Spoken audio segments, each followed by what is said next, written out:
Bismillahirrahmanirrahim. Assalamualaikum warahmatullahi wabarakatuh.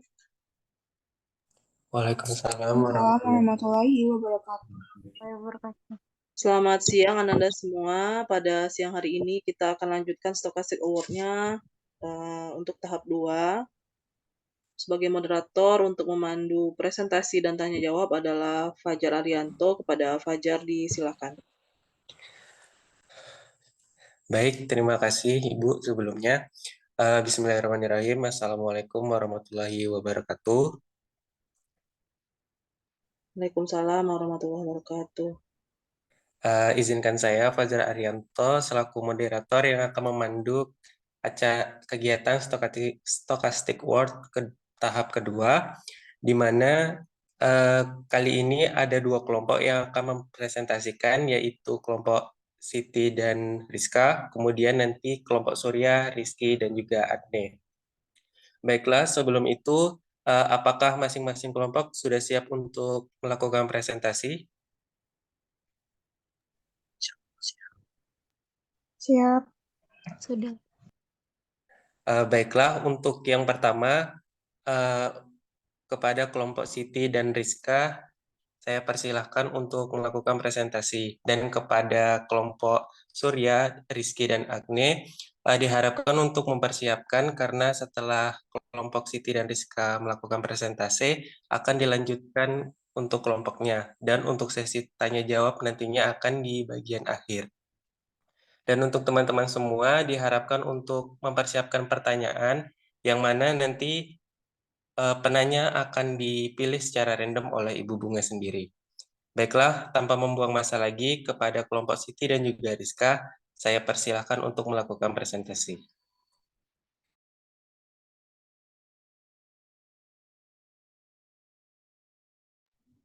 Ibu boleh pindah hostnya ke saya, Bu.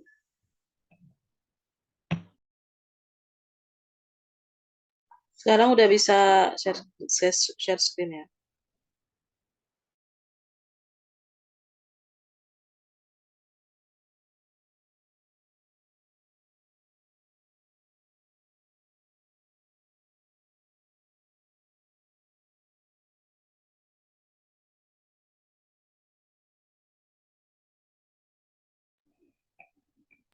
Apakah teman-teman dan Ibu sudah bisa melihat tampilan? Oke, sudah. Baik. Assalamualaikum warahmatullahi wabarakatuh. Kami dari grup 7 Stochastic Award beranggotakan Rizka Mardatila dan saya sendiri Siti Nuraisyah.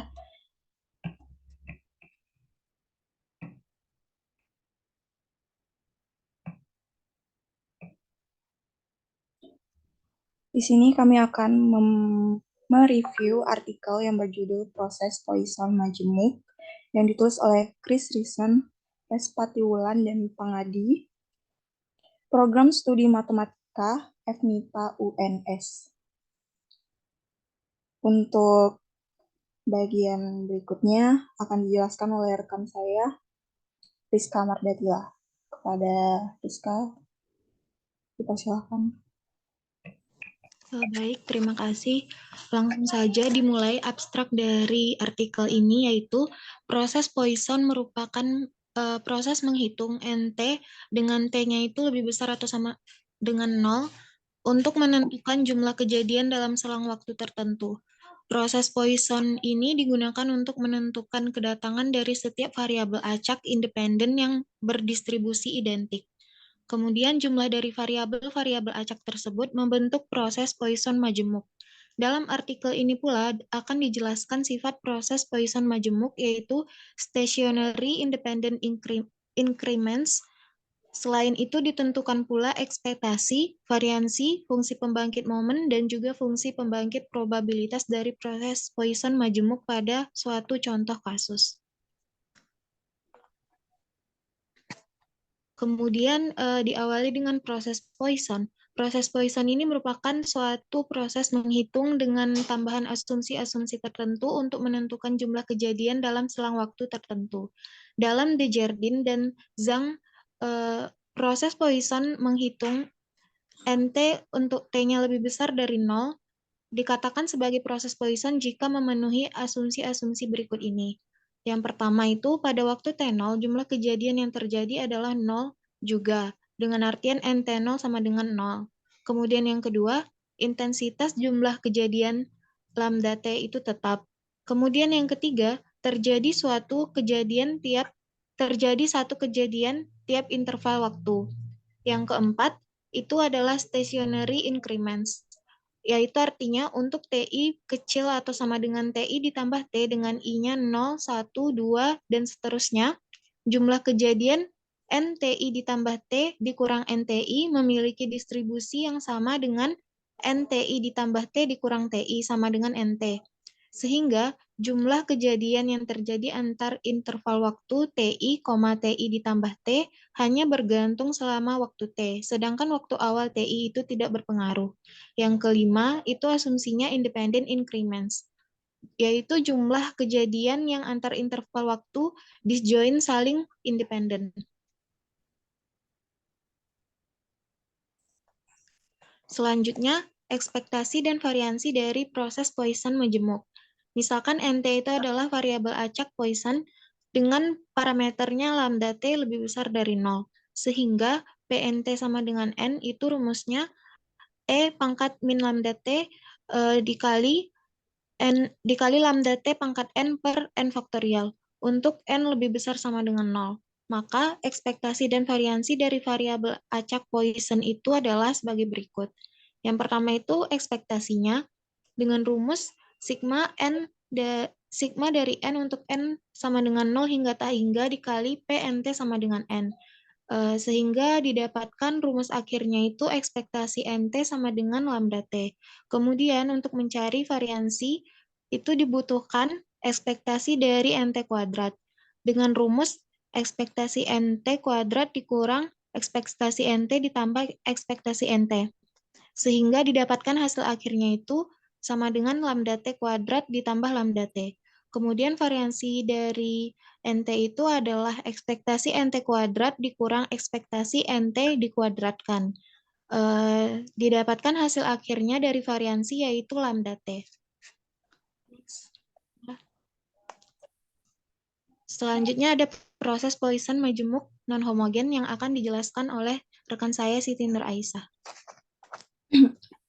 Baik, sebelumnya kami ingin menyampaikan bahwa pada jurnal kami ini mengangkat dua jurnal yang berbeda, karena untuk kasus 2 yang merupakan perbandingan dari kasus 1, itu kami agak kesulitan untuk menemukan contoh kasus yang serupa dengan kasus 1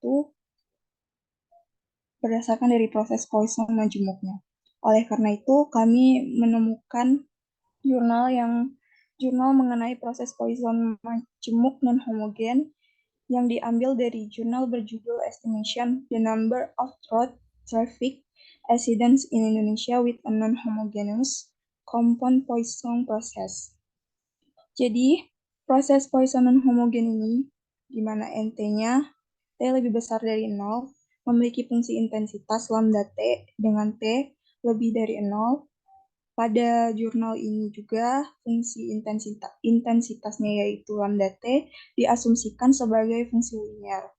Kemudian, proses Poisson majemuk non-homogen memiliki 4 asumsi sebagai berikut. Yang pertama, variabel random XI, di mana I lebih besar sama dengan 1, itu independen dan terdistribusi identik.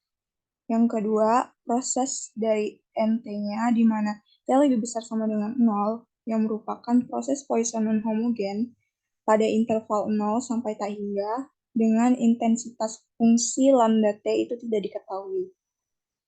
Yang ketiga, fungsi intensitas bersifat linear, di mana lambda T-nya itu diformulasikan sebagai A ditambah BT untuk nilai A, B-nya lebih dari 0, dan nilai A, B-nya merupakan elemen bilangan real, dengan A, B-nya dinyatakan dalam nilai koefisien. Yang keempat, variabel random untuk XI, di mana I lebih besar sama dengan 1, itu itu merupakan independen dari NT untuk setiap T-nya lebih besar sama dengan 0. Berdasarkan dari asumsi tadi, maka proses Poisson majemuk non-homogen dinyatakan sebagai YT sama dengan sigma I sama dengan 1 sampai NT, XI dikali T-nya lebih besar sama dengan 0. Berikutnya, pada proses Poisson majemuk non-homogen ini terdapat kasus yang spesial untuk penjumlahan variabel random identik yang independen. Itu dinamakan penggunaan ekspektasi bersyarat. Berdasarkan dari Mangku, jika NT di mana T lebih besar sama dengan 0 merupakan proses Poisson non-homogen dan XI di mana I lebih besar sama dengan 1 merupakan variabel random independen dan merupakan identik, maka proses Poisson non-homogennya itu memiliki persamaan yang dapat digunakan pada pada sifat ekspektasi bersyarat sebagai berikut. Ekspektasi X sama dengan ekspektasi dari ekspektasi X bersyarat Y yang ditunjukkan pada teorema 3 dan didefinisikan pada 3.1 sebagai berikut. Untuk ekspektasi YT-nya sama dengan ekspektasi sigma I sama dengan 1 sampai NT XI sama dengan ekspektasi dari ekspektasi sigma I sama dengan 1 NT untuk XI bersyarat NT ini hasilnya menjadi ekspektasi NT dikali ekspektasi X1. Sebagai contoh, NT ini merupakan variabel random dari distribusi Poisson untuk setiap T lebih besar sama dengan 0, yang mana fungsi intensitasnya adalah lambda T. Jadi untuk ekspektasi dari NT sama dengan integral dari 0 sampai T lambda T dt. Berdasarkan dari asumsi lambda T yang telah disebutkan sebelumnya, lambda T sama dengan A ditambah BT untuk A, B lebih besar dari 0, dan setiap A, B merupakan elemen real. Yang mana ini dapat dinyatakan sebagai berikut. Ekspektasi dari YT sama dengan ekspektasi sigma I sama dengan 1, NT, XI sama dengan ekspektasi NT dikali ekspektasi X1. Ini ekspektasi NT-nya tadi udah diketahui dari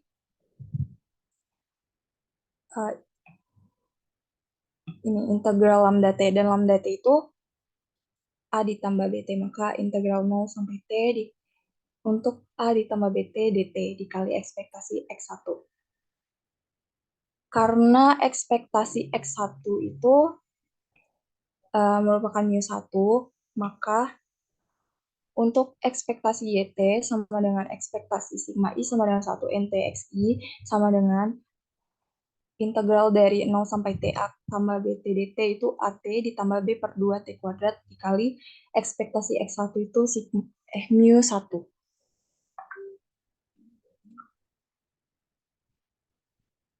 Untuk berikutnya, saya serahkan kepada rekan saya, Rizka.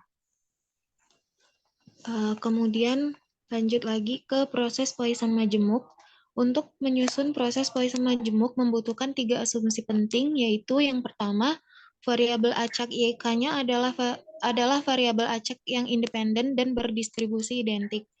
Kemudian yang kedua, proses NT untuk T lebih besar sama dengan 0 adalah proses Poisson dengan parameter yang dinotasikan dengan lambda T. Kemudian asumsi yang ketiga yaitu variabel acak YK-nya independen terhadap NT untuk setiap T lebih besar sama dengan 0. Sesuai asumsi-asumsi tersebut, dapat disusun proses Poisson majemuknya sebagai berikut, yaitu ST sama dengan sigma dari YK untuk K sama dengan 1 hingga NT, dan T-nya lebih besar sama dengan 0. Kemudian selanjutnya ditentukan fungsi massa probabilitas untuk ST-nya, di mana T itu lebih besar sama dengan 0. PST sama dengan S, yaitu P dari sigma dari YK untuk K sama dengan 1 hingga NT itu sama dengan S. Kemudian sama dengan sigma dari P untuk N sama dengan 0 hingga tak hingga dari sigma dari YK sama dengan S untuk K-nya sama dengan 1 hingga NT, bersyarat NT-nya sama dengan N dikali P, NT sama dengan N. Sama dengan sigma dari P untuk N sama dengan 0 hingga tak hingga, dikali sigma dari YK sama dengan S untuk K-nya sama dengan 1 hingga N, dikali lambda T pangkat N dikali E pangkat min lambda T per N faktorial. Hasil akhirnya sigma dari G pangkat N untuk N sama dengan 0 hingga tak hingga dikali S dikali lambda T pangkat N dikali E pangkat min lambda T per N faktorial. Kemudian slide selanjutnya ada sifat-sifat proses Poisson majemuk. Di sini ada beberapa teorema, yaitu yang pertama, proses Poisson majemuk ST untuk T lebih besar sama dengan 0 merupakan proses Levy, yaitu proses yang memiliki stationary independent increments. Kemudian yang kedua, andaikan NT merupakan variabel acak proses Poisson dan YK bersyarat K-nya itu lebih besar sama dengan 1 merupakan variabel acak independen dan berdistribusi identik dengan ekspektasi mu serta variansi sigma kuadrat. Jika NT independen terhadap YK bersyarat K lebih besar sama dengan 1, maka didapatkan ekspektasi dari sigma YK untuk K-nya sama dengan 1 hingga NT itu adalah mu dikali ekspektasi NT. Dan variansinya dari sigma dari YK untuk K sama dengan 1 hingga NT itu adalah sigma kuadrat dikali ekspektasi NT ditambah mu kuadrat dikali variansi NT. Kemudian teorema ketiga, jika MST merupakan fungsi pembangkit momen dari ST sama dengan sigma dari YK untuk K sama dengan 1 hingga NT, maka MST itu adalah E pangkat lambda T dikali MY1 dikurang 1.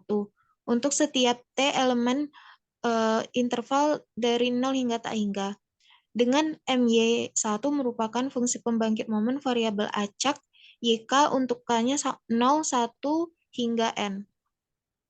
Kemudian, teorema keempat, andaikan NT dengan T besar sama dengan 0, merupakan variabel acak yang berdistribusi Poisson dengan parameter lambda T lebih besar dari 0, serta YK merupakan variabel acak independen dan berdistribusi logaritma untuk K sama dengan 0, 1, hingga N, didapat fungsi pembangkit probabilitas dari ST yaitu sigma dari YK untuk K sama dengan 1 hingga NT sama dengan fungsi pembangkit probabilitas acak yang berdistribusi NBRP.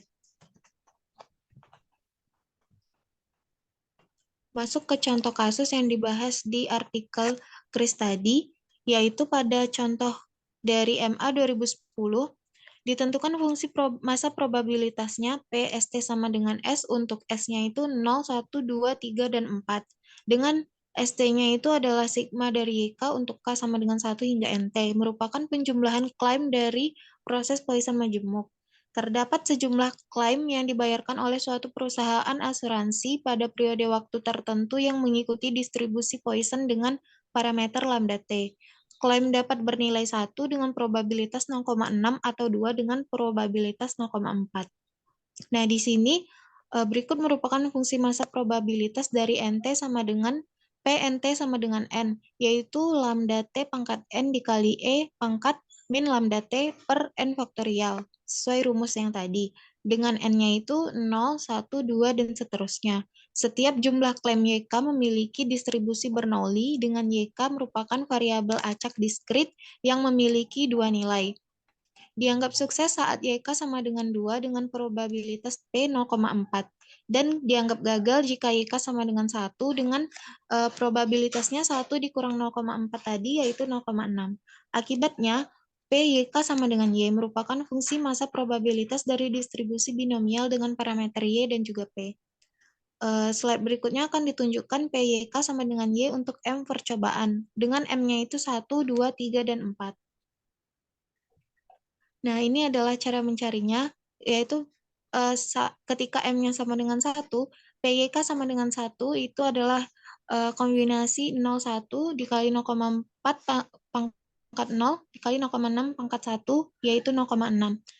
Begitu cara mencarinya hingga M-nya itu sama dengan 4. Selanjutnya, hasil dari ini akan dimasukkan ke matriks A.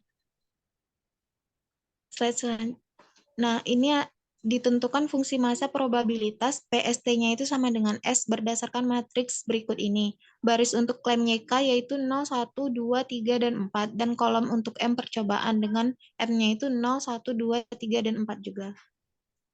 Lalu selanjutnya, dicari PST sama dengan S. Nah, ketika S-nya itu 0, hasilnya itu E pangkat min lambda T. Dan ketika S-nya sama dengan 1, hasilnya 0,6 lambda T E pangkat min lambda T. Saat S-nya sama dengan 2, hasilnya 0,4 lambda T E pangkat min lambda T ditambah 0,36 pangkat 0,6 0,36 dikali lambda T pangkat 2 dikali E pangkat min lambda T per 2. Hingga ketika S-nya sama dengan 4, hasilnya seperti yang ada di slide. Dalam kasus ini, PST sama dengan S merupakan probabilitas jumlah klaim yang harus dibayarkan oleh suatu perusahaan asuransi sebesar S dengan rincian probabilitas seperti di atas. Selanjutnya, ini adalah contoh kasus dari proses Poisson majemuk non-homogen yang akan dijelaskan oleh Siti Nur Aisyah. Oke, berikutnya kasus yang diambil dari jurnal Estimation the Number of Road Traffic Accidents in Indonesia with a Non-Homogeneous Compound Poisson Process. Contoh pada kasus ini itu menggunakan data Korlantas Polri yang mencatat jumlah kecelakaan sepanjang tahun pada tahun 2004, terkhusus pada tahun 2004 sampai tahun 2018. Pada bagian ini nanti akan dicari nilai rata-rata Poisson non-homogennya, yaitu ekspektasi NT, di mana rumusnya integral 0 sampai T lambda T. Dalam fungsi intensitasnya, lambda T sama dengan A ditambah BT. Berikutnya, fungsi intensitas akan ditentukan berdasarkan dari nilai konstanta A dan konstanta B. Dengan menggunakan regresi linier, Y sama dengan A tambah BX. Regresi linier ini dipilih karena memiliki persamaan umum yang sama dengan fungsi intensitasnya. Berikutnya, berdasarkan dari tabel ini, akan dicari interval T0, T1-nya, kemudian interval tengahnya, yaitu X1, kemudian XI dikali FI, kemudian intensitas dari YI-nya. Untuk mencari intervalnya itu, karena dalam satu tahun ada 365 hari atau 366 hari, maka di sini akan dilakukan hal seperti ini. Kemudian karena ini itu merupakan continue, maka akan berlanjut terus sampai sini.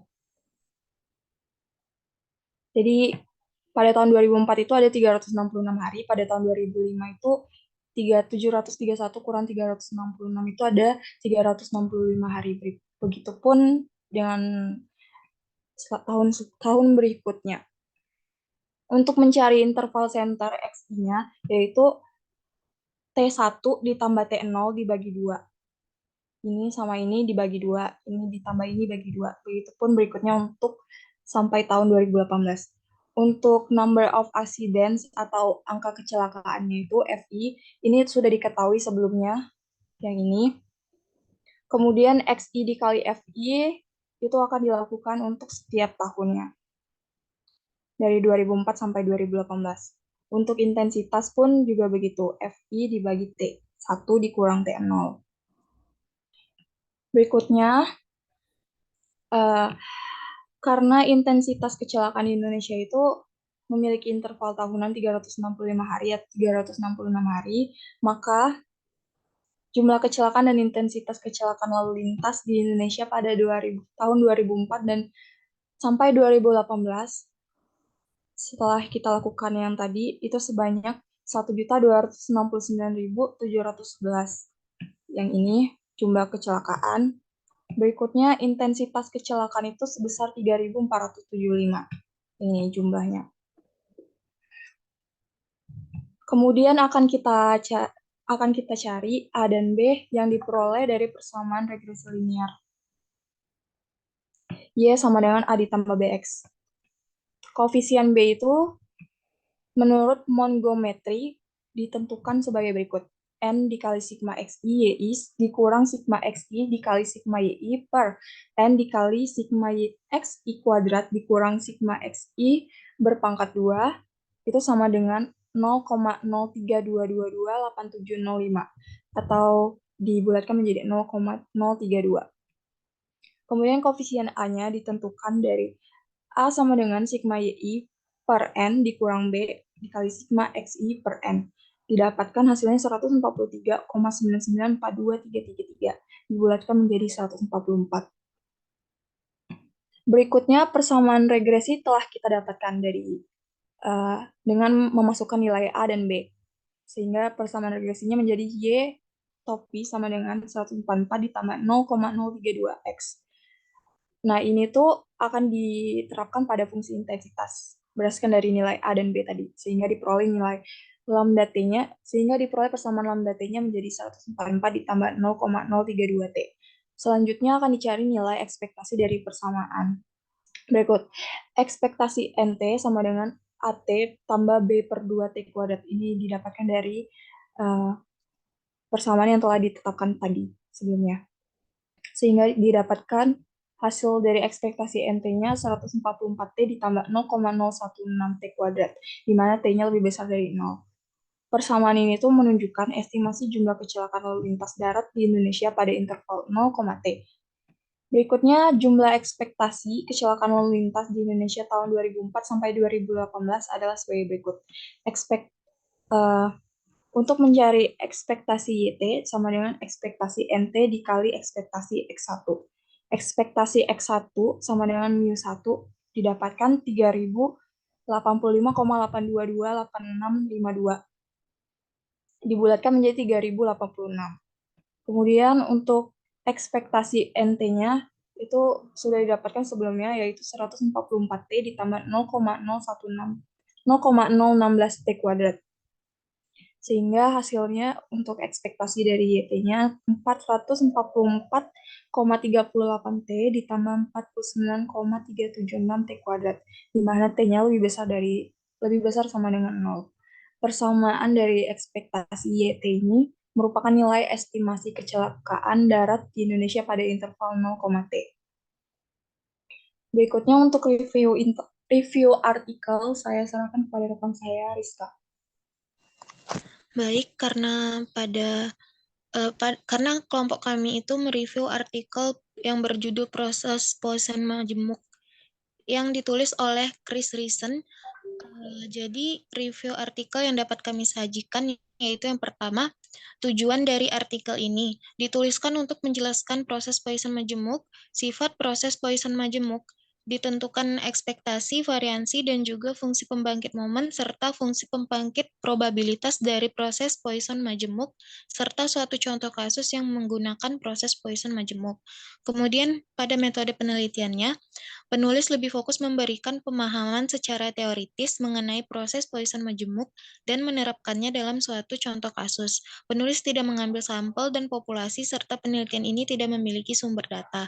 Kemudian hasil dan pembahasannya pada bagian ini, penulis menuliskan secara rinci proses Poisson majemuk serta asumsi-asumsi yang harus dipenuhi suatu proses agar bisa dikatakan sebagai proses Poisson majemuk. Penulis juga menjelaskan sifat-sifat atau teorema dari materi yang dibahas serta menentukan ekspektasi, variansi, fungsi pembangkit momen, dan fungsi pembangkit probabilitas dari proses Poisson majemuk pada suatu contoh kasus. Pada bagian kesimpulan, penulis meringkas seluruh inti serta hasil yang didapatkan sebelumnya di dalam artikel tersebut. Nah, untuk kekurangan dan kelebihannya, kekurangan yang terdapat pada jurnal ini yaitu penulis tidak mengkaitkan contoh soal yang dapat ditentukan nilai ekspektasi, variansi, dan fungsi pembangkit momen. Penulis tidak menyertakan proses matriks probabilitas transisi, serta tidak terdapat interpretasi pada contoh kasus yang sudah diberikan. Sedangkan kelebihan jurnal ini yaitu penulis menggunakan bahasa yang baik dan benar pada jurnal ini sehingga pembaca dapat memahami isi jurnal. Baik, cukup sekian dari kelompok kami. Selebihnya saya kembalikan kepada moderator. Baik, terima kasih kepada kelompok 5 yang telah mempresentasikan mengenai proses poison majemuk. Untuk selanjutnya, kepada kelompok 4, apakah sudah siap untuk melakukan presentasi?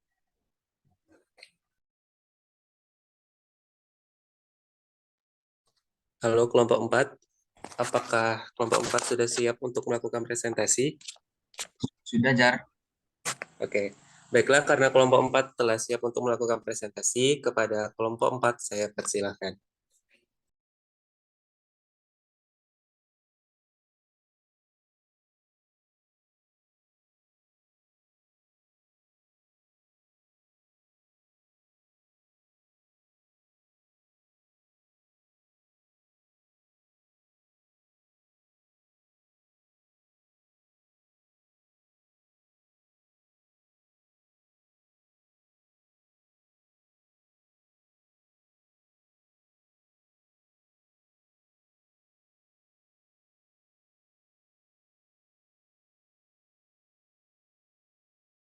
Ini kenapa kok tidak langsung presentasi kelompoknya Rizky dan Surya ini?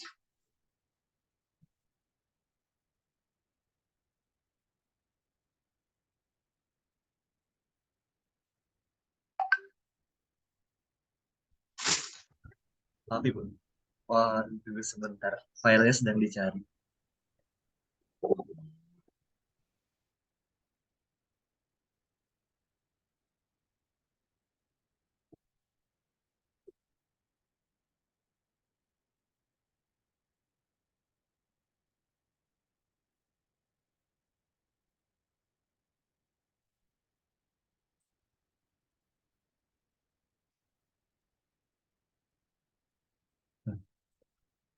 Baiklah, Assalamualaikum warahmatullahi wabarakatuh.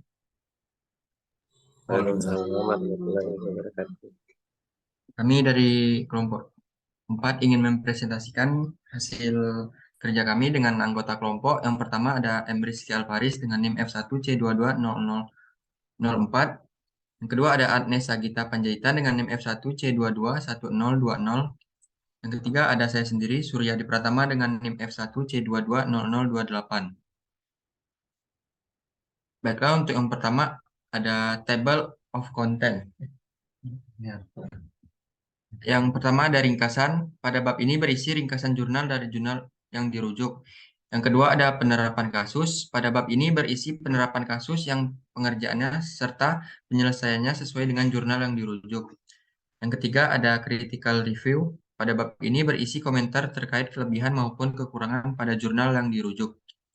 Yang keempat ada contoh kasus lainnya. Pada bab ini akan dilakukan uji serta langkah yang sama dengan cara penyelesaian kasus pada jurnal yang dirujuk.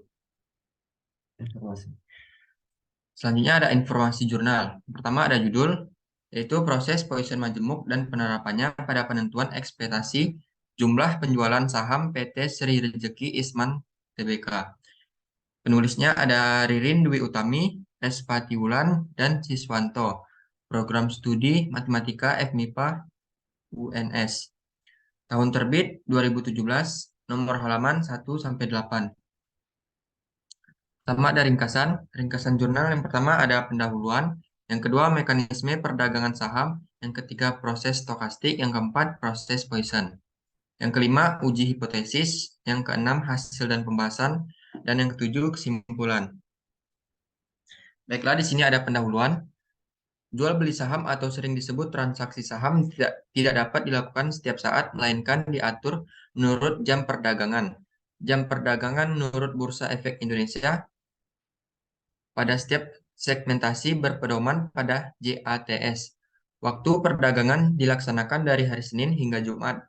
Dalam setiap harinya dibagi menjadi 2 sesi, yaitu sesi 1 dan sesi 2.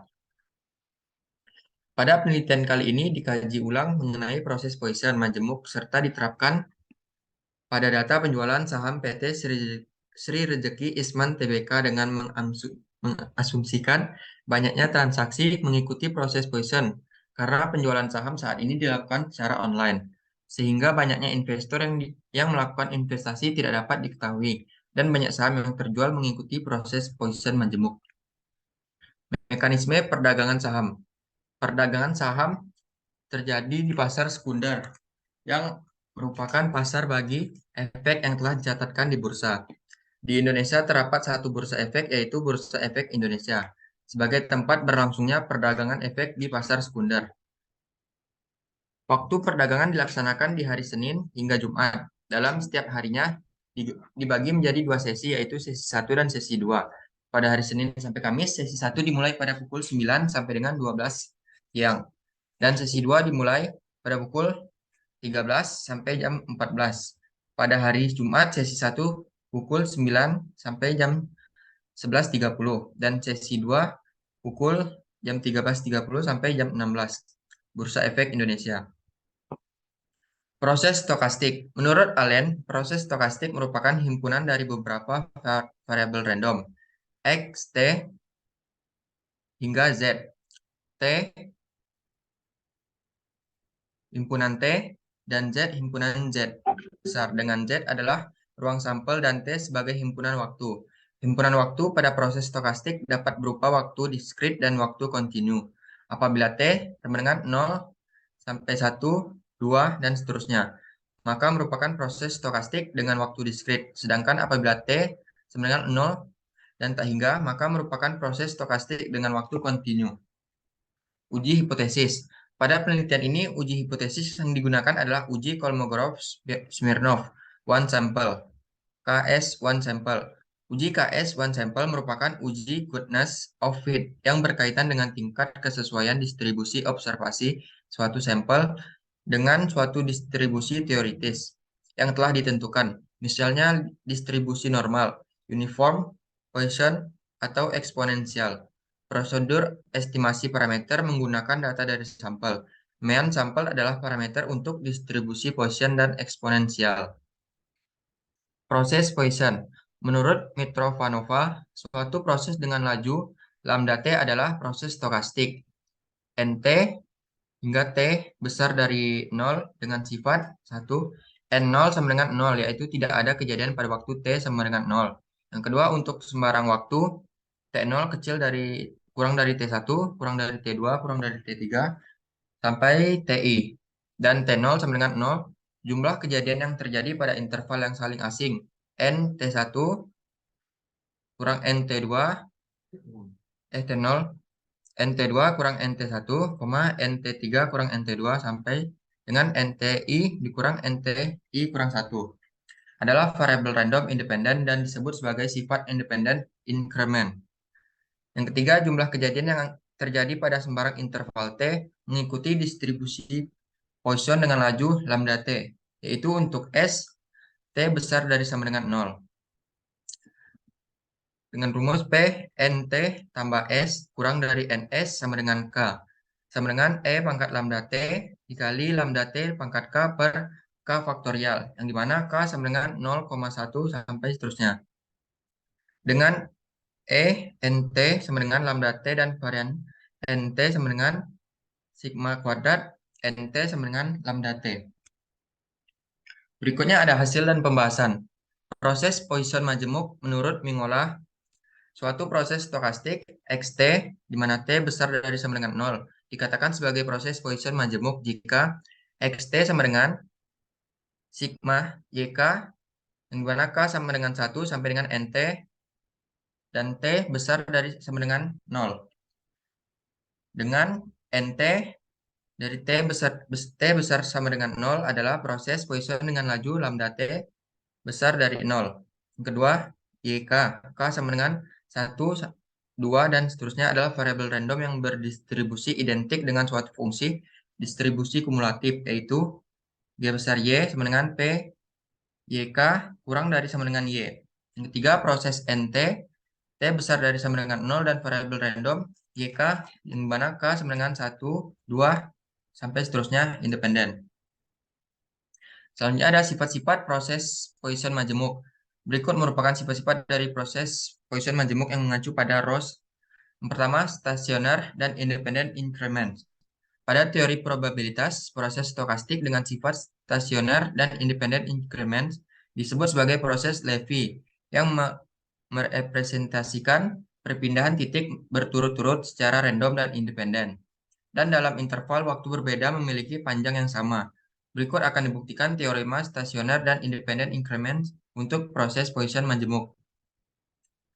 Ada definisi 6.1, suatu proses X sama dengan X0, X1, X2, sampai seterusnya dikatakan memiliki sifat stasioner dan independent increments jika dan hanya jika X adalah proses penjumlahan parsial yang dihubungkan dengan suatu variabel random independen berdistribusi identik. Yang teoremanya, proses Poisson majemuk XT adalah proses Levy yang memiliki sifat stasioner dan independent increments. Yang kedua, ekspektasi dan variansi. Terdapat kasus untuk jumlahan variabel random yang independen, identik, yaitu pada penggunaan ekspektasi bersyarat dan variansi bersyarat. Berikut akan dibuktikan teorema untuk ekspektasi dan variansi proses Poisson majemuk.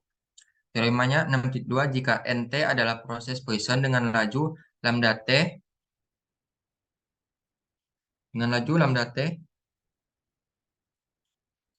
0 sampai tak hingga, dan XT adalah variabel random Poisson majemuk, maka nilai ekspektasi XT adalah lambda T YK. Berdasarkan pembahasan diperoleh kesimpulan sebagai berikut. Pertama, proses Poisson majemuk dapat didefinisikan sebagai XT sama dengan sigma YK, yang mana K sama dengan 1 sampai dengan NT, T besar dari sama dengan 0. Dengan NT menyatakan proses Poisson dan YK adalah variabel random yang independen dari proses NT dan berdistribusi identik. Sifat-sifat dari proses Poisson majemuk dijelaskan pada teorema 6.1 sampai dengan 6.3. Yang kedua, ada proses Poisson majemuk diterapkan untuk menentukan ekspektasi jumlah penjualan saham pada data penjualan saham PT Sri Rezeki Isman Tbk dan diperoleh hasil ekspektasi jumlah penjualan saham selama sesi 1 dengan T sama dengan 150 menit adalah 65.000 lot saham terjual dengan satu lot 500 lembar saham. Baiklah, untuk selanjutnya penerapan kasus akan dijelaskan oleh saudara Rizky. Kepada Rizky dipersilakan. Baik, selanjutnya untuk penerapan kasus, seharusnya untuk penerapan kasus itu termasuk ke dalam hasil dan pembahasan dan barulah kesimpulan. Makanya di sini terdapat penjelasan mengenai hasil dari ekspektasi jumlah penjualan saham. Seharusnya ini dulu, namun untuk supaya lebih tahu di mana letak penerapan kasusnya, ini adalah penjelasan lengkapnya. Untuk langkah-langkahnya itu adalah penerapan kasus, kemudian data, kemudian dilakukan uji distribusi transaksi, kemudian uji distribusi banyaknya penjualan saham, kemudian penentuan ekspektasi jumlah penjualan saham. Untuk penerapan kasus, proses Poisson majemuk ini diterapkan pada data penjualan saham dengan asumsi banyaknya transaksi yang terjadi pada saat pembelian saham selama sesi tertentu. Berdistribusi Poisson dengan laju Eigen. Variabel YK adalah banyaknya saham yang terjual pada transaksi ke K. Misalkan banyaknya saham yang terjual pada setiap transaksi adalah variabel random independen dan berdistribusi identik. Dan jika XT adalah total seluruh saham yang terjual pada semua transaksi selama selang waktu T, maka XT untuk T-nya lebih besar atau sama dengan 0 adalah proses Poisson majemuk. Kemudian untuk data yang digunakan pada penelitian ini adalah data penjualan saham PT Sri Rezeki Isman Tbk yang meliputi banyaknya transaksi dan banyaknya penjualan saham dalam lot. Data diperoleh dari Sekuritas PT Dana Reksa melalui software D1 Trade Pro. Pengembalian data dilakukan pada hari Jumat selama sesi 1, yaitu selama 150 menit. Kemudian untuk penjelasan ujinya, di sini pada uji distribusi transaksi, data banyaknya transaksi yang diamati 1 per 1 menit itu berdasarkan data yang diperoleh. Banyaknya transaksi yang terjadi pada selang waktu tersebut 150 menit adalah sebanyak 286 transaksi. Selanjutnya dilakukan uji Kolmogorov, Smirnov, one sample, sehingga diperoleh hasil dari jumlah sampel sebanyak 150 sampel tadi. Di parameter distribusi adalah 1,9067. Nilai Kolmogorov-Smirnovnya itu ada 0,999 dan nilai statistik uji Kolmogorov-Smirnov, yaitu deviasi maksimum D 0,0881. Kemudian dilakukan uji hipotesis sebagai berikut, di mana H0 itu adalah data transaksi berdistribusi Poisson. Kemudian H1 data transaksi tidak berdistribusi Poisson. Di sini alfanya adalah 0, seharusnya 0,05. Kemudian daerah kritis tolak H0. H0 akan ditolak jika besar dari deviasi maksimum itu lebih besar daripada KS atau daerah kritisnya. Di sini untuk 0,5 ini alfanya dan 150 ini adalah besaran N-nya. Sehingga pada daerah kritisnya didefinisikan sebagai 0,1102. Kemudian langkah selanjutnya diperolehlah D 0,0881 ini dan dibandingkan dengan 0,1102 sehingga diketahui bahwa lebih kecil daripada 0,1102. Maka dari itu hasil uji hipotesis dapat disimpulkan bahwa data tersebut berdistribusi Poisson. Kemudian ada pula uji distribusi banyaknya penjualan saham. Berdasarkan data yang diperoleh, banyaknya penjualan saham yang terjadi pada selang waktu sesi pertama adalah sebanyak 515 atau 515 saham terjual. Selanjutnya dilakukan uji Kolmogorov-Smirnov one sample dan diperolehlah parameter distribusinya sebesar 226,0951. Nilai Kolmogorov-Smirnov-nya adalah 1,118 dan nilai statistik uji Kolmogorov-Smirnov yaitu deviasi maksimumnya atau D-nya itu adalah 0,0485. Selanjutnya dilakukan uji hipotesis seperti tadi. Di sini H0 itu menandakan bahwa data banyaknya penjualan berdistribusi eksponensial dan H1 itu menandakan data banyaknya penjualan tidak berdistribusi eksponensial. Untuk alfanya sama 0,05 dan untuk daerah kritis karena di sini N-nya adalah 515 sehingga untuk daerah kritisnya pun berubah menjadi 0,06. Diperolehlah D sama dengan 0,0485 dan 0,0485 itu lebih kecil daripada 0,06. Sehingga dapat disimpulkan bahwa data transaksi berdistribusi eksponensial. Penentuan ekspektasi jumlah penjualan saham itu banyaknya transaksi yang terjadi selama selang waktu sesi pertama mengikuti proses Poisson dengan rata-rata transaksi Eigen 1,9067 per menit. Sedangkan YK adalah banyaknya penjualan saham yang merupakan variabel random independen berdistribusi eksponensial dengan rata-rata penjualan 226,0951 per menit. Oleh karena itu, jika XT adalah total penjualan saham PT Sueri Rezeki Isman Tbk, maka XT untuk T-nya itu lebih besar atau sama dengan 0 mengikuti proses majemuk, proses Poisson majemuk. Nilai ekspektasi untuk penjualan saham sesi pertama untuk T sama dengan 150 menit adalah sebagai berikut. Ekspektasi X terhadap T, lambda T, ekspektasi YK. Diketahui di sini tadi untuk rata-rata transaksi adalah 1,9067, untuk T-nya itu 150 dan untuk ekspektasi YK-nya itu 226,0951 sehingga didapat 64.664,329 dan dibulatkan menjadi 65.000. Untuk critical review atau untuk saran dan kritik dari jurnal ini ada pula kelebihan dan kekurangannya. Kelebihannya itu penulisan jurnal terlihat sangat simpel dan sederhana dan langsung to the point ke poin-poin penting yang dijelaskan. Kemudian untuk kekurangannya pada penerapan kasus terdapat nilai-nilai yang tidak disajikan bagaimana cara perhitungan manualnya sehingga pembaca bingung nilai tersebut itu datang dari mana seperti itu. Ya, untuk nilai-nilai seperti parameter distribusi dan untuk nilai Kolmogorov-Smirnovnya tidak ada langkah-langkah manualnya, jadi agak bingung. Nah, untuk contoh kasus lainnya di sini saya mencari data dari jurnal, di mana tabel berikut adalah tabel pertumbuhan PDRB Provinsi Jawa Barat periode 1984 hingga 2003 berdasarkan harga konstan tahun 1993. Saya mencoba untuk mengoperasikan data pada tabel berikut ini dengan software SPSS. Di sini sumbernya Biro PS Estik Jawa Barat yang diolah kembali, dan R persen ini menandakan laju pertumbuhannya. Nah, ini untuk tabel uji Kolmogorov-Smirnov one sample menggunakan SPSS-nya.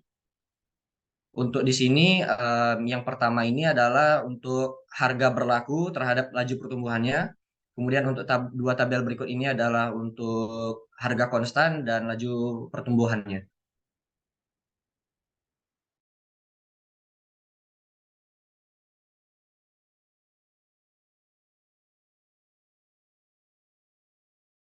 Ini menggunakan uji yang sama, uji distribusi pertumbuhan harga berlaku PDRB.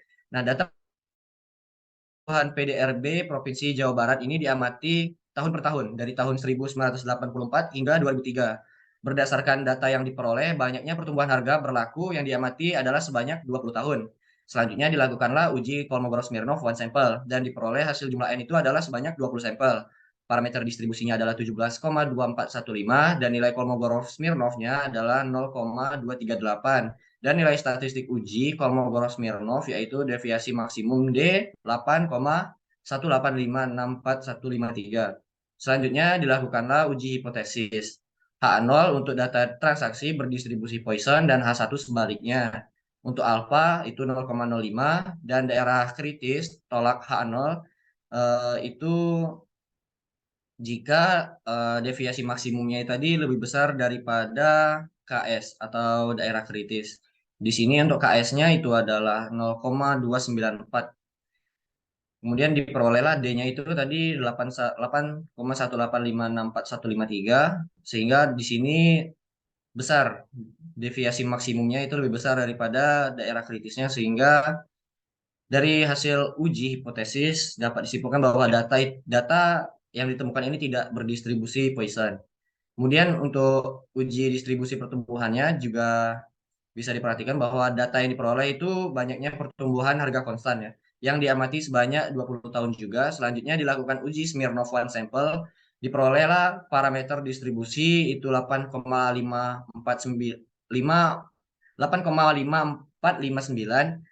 Nilai Kolmogorov-Smirnovnya adalah 0,281 dan nilai statistik uji Kolmogorov-Smirnov yaitu deviasi maksimum D 5,6781815. Selanjutnya dilakukanlah uji hipotesis seperti tadi. Di sini H0 data banyaknya penjualan berdistribusi. Maaf, ini belum diganti. Seharusnya di sini adalah data banyaknya dari maaf, ini juga belum diganti.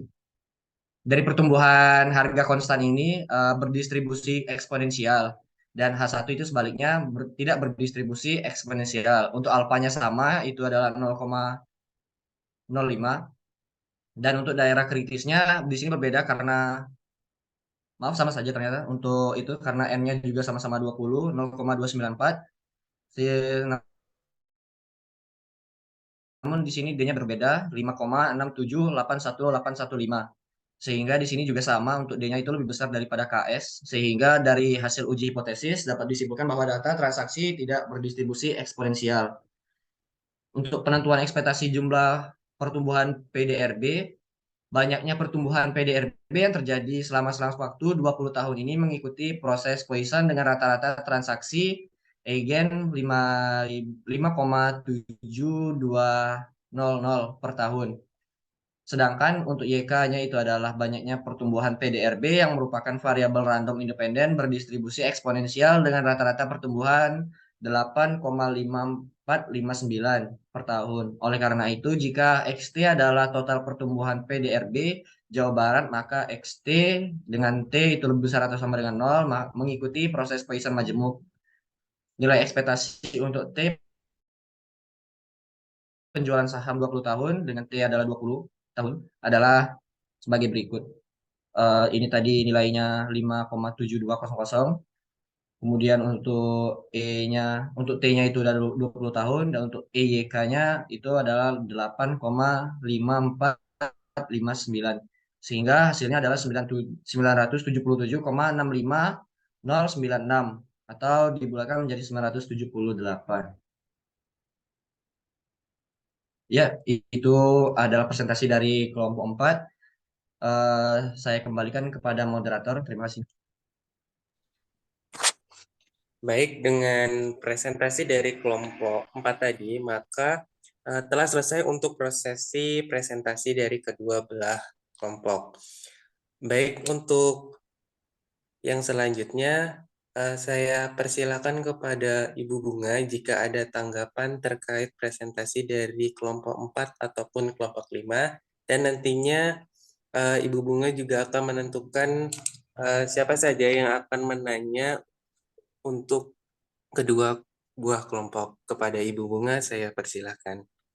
Baik, terima kasih moderator. Untuk penampilan hari ini sudah sangat lengkap, baik kelompoknya Siti Nur Aisyah ataupun kelompoknya Rizky. Itu Ibu beri aplaus, Ibu apresiasi karena sangat lengkap ya dua-duanya ya. Dan untuk yang bertanya, silahkan Ibu kasih kesempatan. Yang pertama itu Charmaine ya, Fajar. Iya, Bu. Baiklah, kepada Saudari Charmaine dipersilakan untuk bertanya, baik itu kepada kelompok 4 ataupun kelompok 5. Kepada Charmaine, saya persilakan.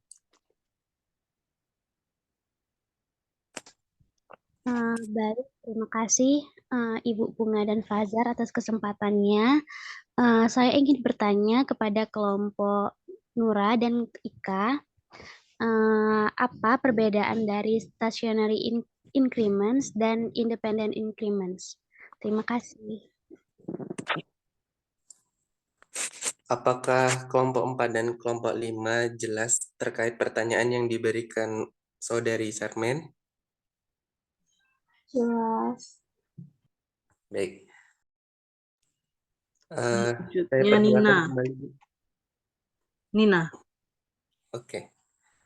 Baiklah, kepada Saudari Nina dipersilakan untuk bertanya terhadap kelompok 4 ataupun kelompok 5. Kepada Nina, saya persilakan. Baik, terima kasih kepada Bu Bunga dan Fazar. Saya izin bertanya kepada kelompok Surya, Rizky, dan Adna. Kira-kira bagaimana ya cara kita tuh mendapatkan tabel uji Kolmogorov-Simorov?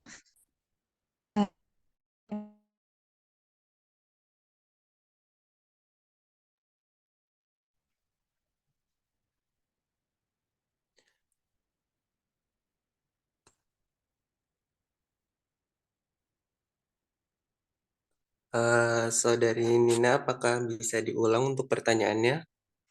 Sepertinya tadi ada kendala di jaringan. Oke, saya ingin bertanya kepada kelompok Rizky dan Adna. Kira-kira suara saya terdengar di Fazar? Terdengar. Apa sih putus-putus?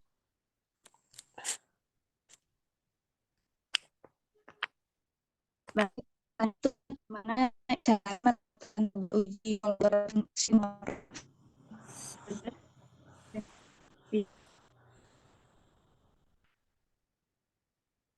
Atau diketik di kolom chat aja Nina ya, pertanyaannya.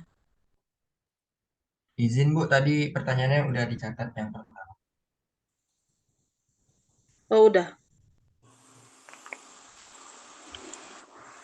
Selanjutnya Deli.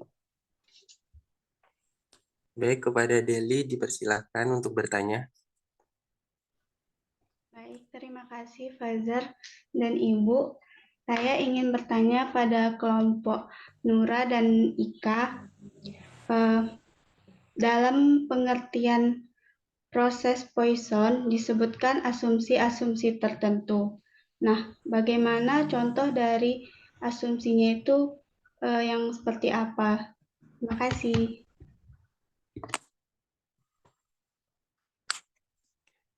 Selanjutnya Sylvia Gliani. Baiklah, kepada Saudari Silvi, saya persilahkan untuk bertanya.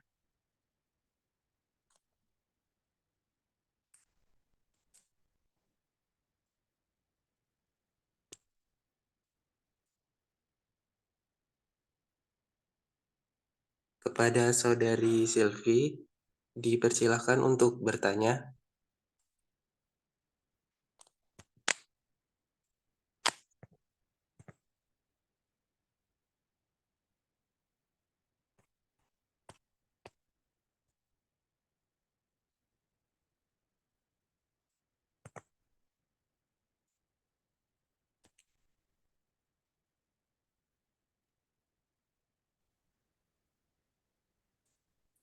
Ganti Yolanda aja.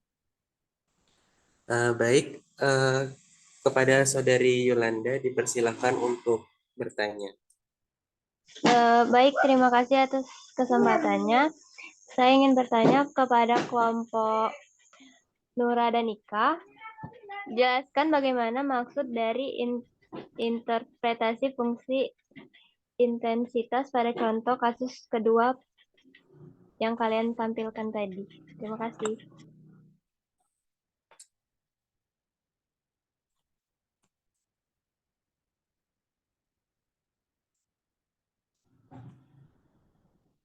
Selanjutnya Azmi. Baik, Ya, silakan. Oke, terima kasih moderator dan Ibu. Kami mau tanya untuk kelompok Rizky dan Surya. Pertanyaannya, mengapa uji yang digunakan dalam menguji hipotesis adalah uji Kolmogorov-Smirnov?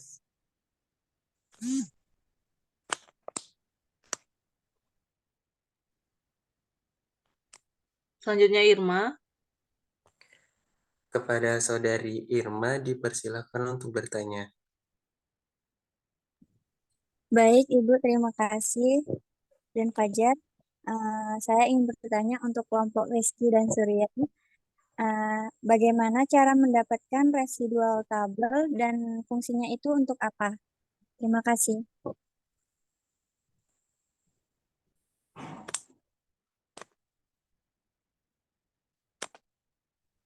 Oke, Sylvie, silakan kalau mau bertanya. Jadi ada 7 penanya.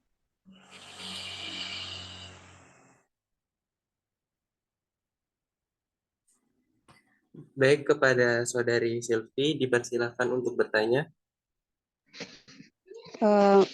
Baik, sebelumnya saya minta maaf Bu, karena tadi jaringan saya agak bermasalah.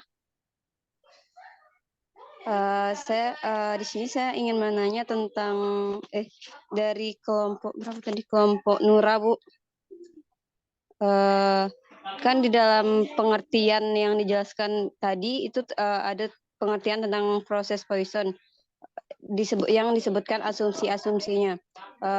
Di sini saya mau minta contoh dari asumsinya itu seperti apa, Bu?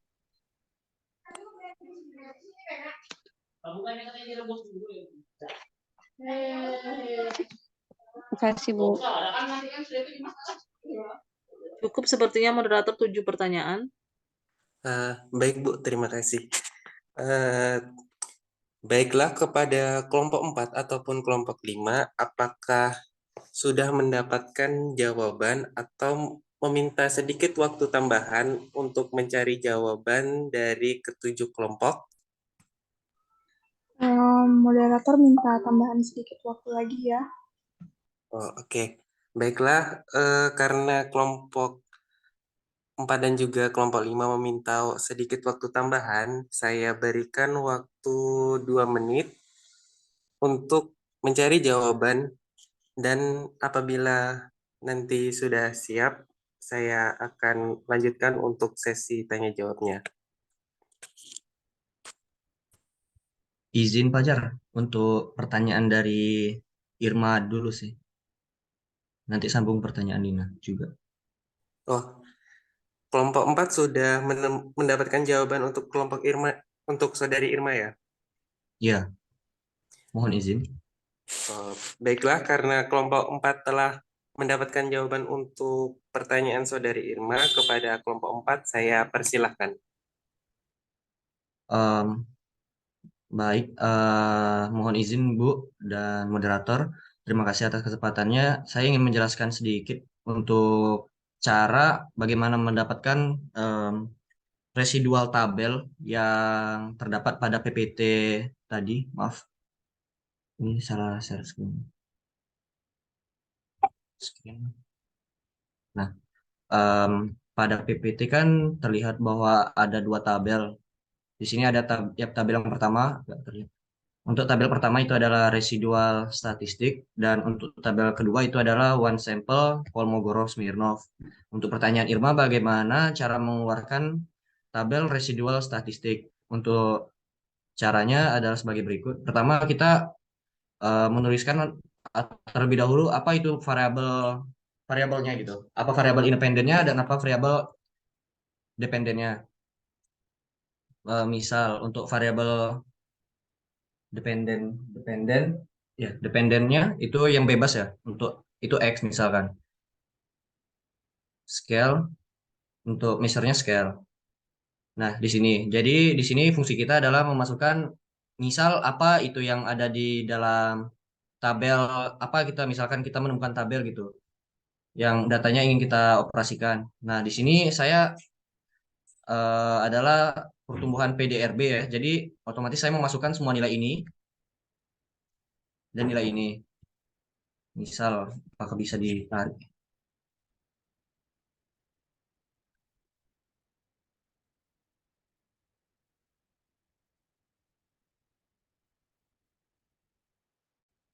Tidak bisa.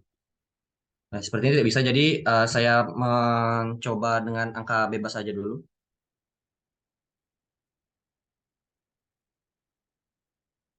Untuk independennya, maksudnya untuk variabel tidak bebasnya, nah, seperti ini misal, dan kita masuk ke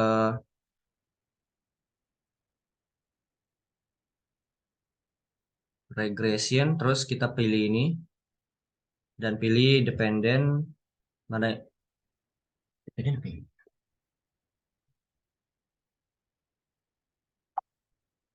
Ayo, dependennya apa? Bergantung, berarti maaf, ini Y-nya, X-nya independen. Nah, seperti itu. Kemudian untuk kita save, kemudian mengeluarkan residuals di sini unstar apa itu. Terus continue, kemudian oke. Nah, dia akan mengeluarkan tabel residual statistik. Kembali lagi menuju, yaitu untuk pertanyaan dari Irma. Apakah jelas Irma? Kemudian akan dilanjutkan langsung dengan pertanyaan Nina mungkin. Atau langsung saja. Sebelum dilanjutkan pertanyaan, saya ingin bertanya kepada Saudari Irma, apakah jawaban dari kelompok Rizky ini telah memenuhi kriteria pertanyaan Saudari? Iya, tadi fungsinya untuk apa ya itu residualnya? Oh ya, fungsinya ini untuk supaya kita dapat melakukan uji Kolmogorov-Smirnov one sample. Nah, jadi kalau tidak ada ini kita akan kesulitan untuk menentukan apa uji selanjutnya gitu, uji Kolmogorovnya nggak bisa dilakukan. Jadi harus ada residual statistiknya terlebih dahulu. Baik Rizky, terima kasih jawabannya. Ya, terima kasih. Baik, izin moderator untuk melanjutkan. Baik, saya persilahkan. Ya, selanjutnya kan kita sudah mendapatkan residual statistiknya nih. Maka kita lanjutkanlah dengan uji Kolmogorov-Smirnov. Untuk itu ada di mana ya? Sebentar.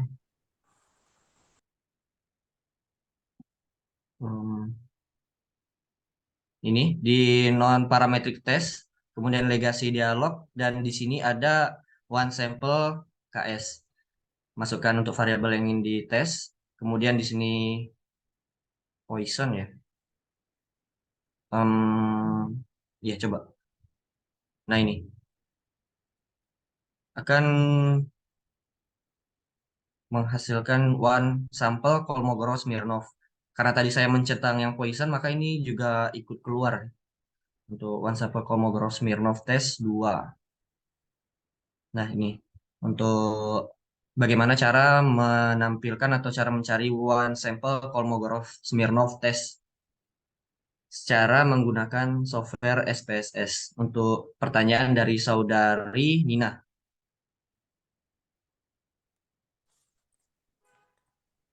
Untuk saudari Nina, bagaimana, apakah penjelasan dari kelompok Rizky dapat diterima?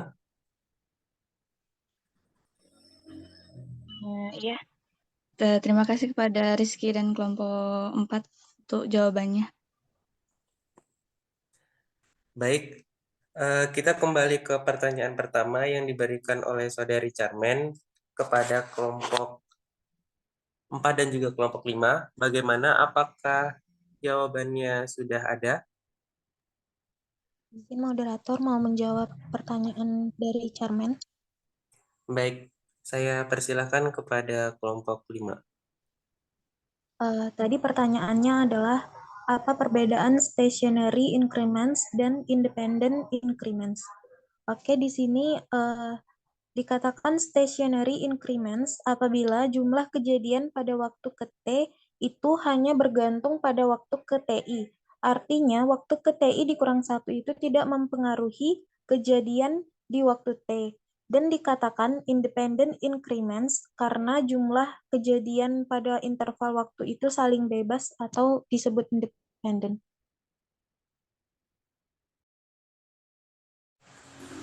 Bagaimana saudari Charmen terkait jawaban dari kelompok 5? Apakah bisa diterima? Bisa, Fazar, sudah cukup jelas. Terima kasih. Baik, terima kasih. Apakah kelompok 4? Maaf, Charmen, tadi pertanyaannya untuk kelompok 4. Izin, Zar, ingin Ya, silakan. izin, Zar, menjawab pertanyaan dari Asmi tadi. Pertanyaannya, mengapa uji yang digunakan dalam menguji hipotesis adalah uji Kolmogorov-Smirnov? Baiklah, yang pertama saya akan menyebutkan pengertian uji Kolmogorov-Smirnov terlebih dahulu. Merupakan uji goodness of fit, di mana uji ini berkaitan dengan tingkat kesesuaian antara distribusi sampel dan distribusi teoritisnya. Uji Kolmogorov-Smirnov biasa digunakan untuk memutuskan jika sampel berasal dari populasi dengan distribusi spesifik atau tertentu. Uji ini membandingkan serangkaian data pada sampel terhadap distribusi normal, serangkaian nilai dengan mean dan standar deviasi yang sama. Singkatnya, uji ini dilakukan untuk mengetahui kenormalan distribusi beberapa data. Uji Kolmogorov-Smirnov merupakan uji yang lebih kuat daripada uji squared ketika asumsi-asumsinya terpenuhi. Baiklah, apakah sudah cukup dari Asmi?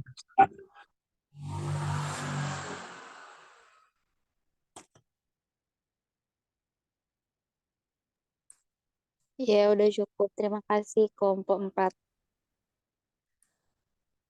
Baik, terima kasih.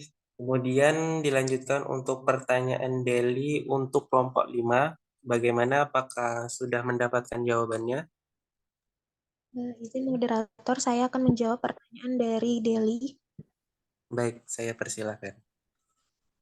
Pertanyaan dari Deli yaitu tadi di dalam pengertian proses Poisson itu disebutkan asumsi-asumsi tertentu. Nah, contoh asumsinya itu seperti apa?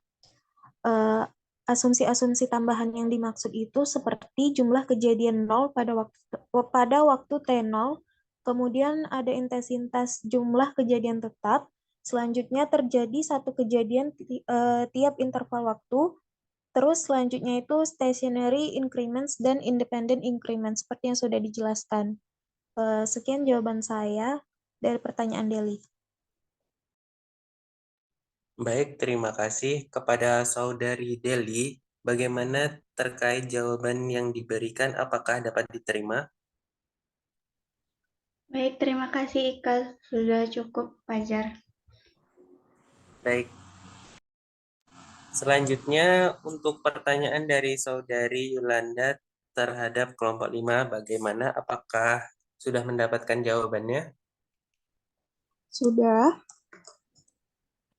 Baik, jika sudah saya persilahkan untuk memberikan jawabannya. Oke, pertanyaan dari Yolanda ini, jelaskan interpretasi dari intensitas fungsi pada contoh kasus kedua. Nah,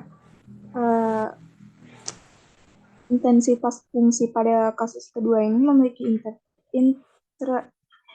interpretasi, yaitu tujuan dari fungsi intensitas itu untuk mencari tahu bagaimana kondisi dari tingkat kecelakaan lalu lintas yang terjadi di Indonesia pada tahun 2004 sampai tahun 2018.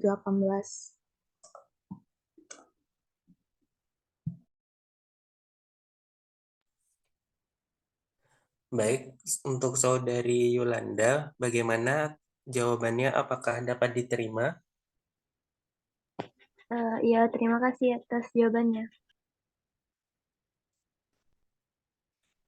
Baik, dilanjutkan untuk pertanyaan terakhir dari Saudari Silvi kepada kelompok 5.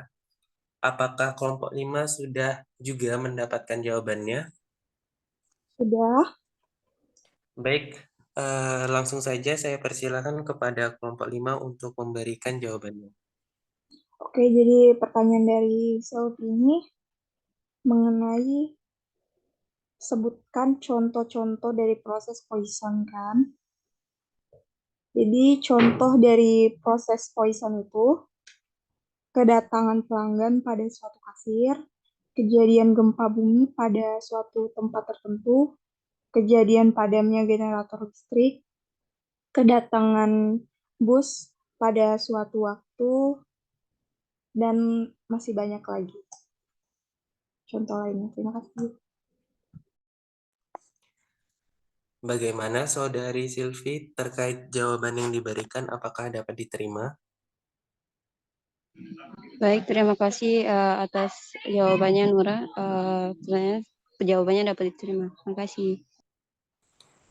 Baik, karena ketujuh pertanyaan telah dijawab oleh kelompok 4 dan kelompok 5, maka saya selaku moderator, saya kembalikan kepada Ibu Bunga Mardatilah. Kepada Ibu Bunga, saya persilahkan. Baik, terima kasih kepada Fajar Arianto selaku moderator yang telah memandu dengan baik Stochastic Award Part 2 ini, dan apresiasi kepada seluruh penanya dan juga kelompok yang tampil yang sudah menjawab dengan baik setiap pertanyaan yang ada. Dan jangan lupa Ananda untuk memberikan penilaian dan mengupload di Elista yang sudah Ibu sediakan ya, di slide yang sudah Ibu sediakan. Kemudian termasuk yang ini juga ya, yang presentasi juga tetap menilai, nggak apa-apa menilai diri sendiri, menilai temannya yang tampil juga. Yang minggu lalu silahkan kalau belum di-upload, belum disubmit penilaiannya disubmit sekarang, karena akan Ibu jumlahkan untuk tiap kelompok. Jadi kalau ada kelompok yang kurang poinnya karena ada yang tidak menilai, itu kan sangat ini ya, sangat disayangkan karena di sini sifatnya juga kompetisi walaupun kompetisi santuy. Oke Ananda, demikian terima kasih atas perhatian Ananda dan juga semangatnya dalam mempelajari proses stokastik khususnya untuk rantai Markov dan juga proses Poisson. Dan tetap semangat karena ada banyak software juga yang bisa membantu kita dan juga ada banyak sumber yang bisa kita pelajari untuk memperkuat pemahaman kita dalam proses stokastik ini. Selamat sore semuanya. Assalamualaikum warahmatullahi wabarakatuh. Waalaikumsalam Waalaikumsalam warahmatullahi wabarakatuh. Terima kasih, Bu. Sama-sama semua.